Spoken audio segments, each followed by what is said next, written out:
जय हिंद, नमस्कार। जब किसी परिवार का लाल देश पर बलिदान हो जाता है तो इस पर सभी को गर्व होता है, हमारा सीना चौड़ा हो जाता है कि वो देश पर बलिदान हुआ। लेकिन सच ये भी है कि इस गर्व के साथ ही उस परिवार पर दुखों का पहाड़ सा टूट पड़ता है जिस परिवार का लाल देश पर बलिदान होता है। यानी उस परिवार के दुख का अंदाजा कोई नहीं लगा सकता, लेकिन फिर भी वो परिवार किसी तरह इस दुख को सीने से लगाए, इस आस, इस उम्मीद के साथ आगे का जीवन जीना शुरू कर देते हैं कि बेटा तो चला गया लेकिन सरकार से उसकी हमें पेंशन मिलती रहेगी, जिससे कि उन बूढ़े माँ बाप को किसी के आगे भविष्य में हाथ फैलाने की जरूरत नहीं पड़ेगी। लेकिन सरकार ने अग्निपथ योजना लागू कर यह सब भी उन बूढ़े माँ बाप से, उस परिवार से छीन लिया है।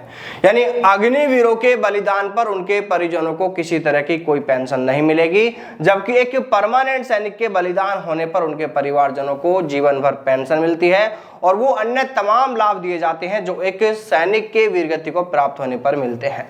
लेकिन अग्निवीरों के लिए ऐसा नहीं है। अग्निवीरों के बलिदान पर ना तो परिवार को कोई पेंशन ही मिलेगी और ना ही ऐसे कई और लाभ दिए जाएंगे जो एक परमानेंट सैनिक के बलिदान पर उनके परिवार को मिलते हैं। यानी वो अग्निवीर तो एक बार ही, पर उसके माँ बाप उस दुख को लेकर जीवन में कई बार मरते होंगे। एक माँ से पूछो उसका दर्द क्या होगा जिसका 21-22 साल का बेटा हमेशा के लिए चला गया। चलो इस दर्द को तो वो माँ किसी तरह सहेगी, सह लेगी, लेकिन उस दर्द का क्या होगा जो उसे अब कई बार इस जीवन में मिलने वाला है।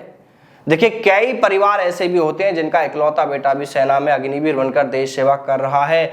बूढ़े माँ बाप को यह आस, यह उम्मीद है कि बेटा देश सेवा करने के बाद घर वापस आएगा, फिर वो हमारी भी सेवा करेगा, हमारे बुढ़ापे का वो सहारा बनेगा। लेकिन सोचिए कि अगर वो बेटा उससे पहले ही देश पर बलिदान हो गया तो फिर उन बूढ़े माँ बाप का क्या होगा। क्योंकि एक सैनिक हर वक्त अपनी जान हथेली पर रखकर देश की सेवा में, देश की सुरक्षा में तैनात है और वो किसी भी दिन तिरंगे में लिपट कर घर आ सकता है। तो उसके बाद उन बूढ़े माँ बाप का, उसके परिवार का क्या होगा। क्या सरकार जो अग्निवीरों के बलिदान होने पर एक अनुग्रह राशि दे रही है, क्या उसी राशि से उस परिवार का जीवन गुजर हो जाएगा? अरे आज छोटी मोटी बीमारियों में ही हजारों लाखों रुपए का खर्चा आ जाता है और समय का देखिए किसी को कुछ नहीं पता। और फिर अग्निवीरों के परिवारों के लिए ऐसा भी तो नहीं है कि उनके स्वास्थ्य के लिए सरकार कोई सुविधा उन्हें देगी। नहीं, अग्निवीरों के परिजनों के लिए ऐसी कोई सुविधा नहीं दी जा रही है जो एक परमानेंट सैनिक के परिवार को हेल्थ के लिए भी मिलती है। देखिए, अगर देश के प्रधानमंत्री, रक्षा मंत्री और नेता मंत्रियों को अगर यह बात समझ में नहीं आए तो यह देश का बड़ा दुर्भाग्य है। लेकिन उससे भी बड़ा देश का दुर्भाग्य यह है कि सेना के अधिकारी तक इसको लेकर कुछ बोलने को तैयार नहीं है। अरे सैन्य अधिकारी तो बहुत अच्छे से जानते हैं, समझते हैं कि एक सैनिक का बलिदान क्या होता है, उसके परिवार पर क्या बीतती है।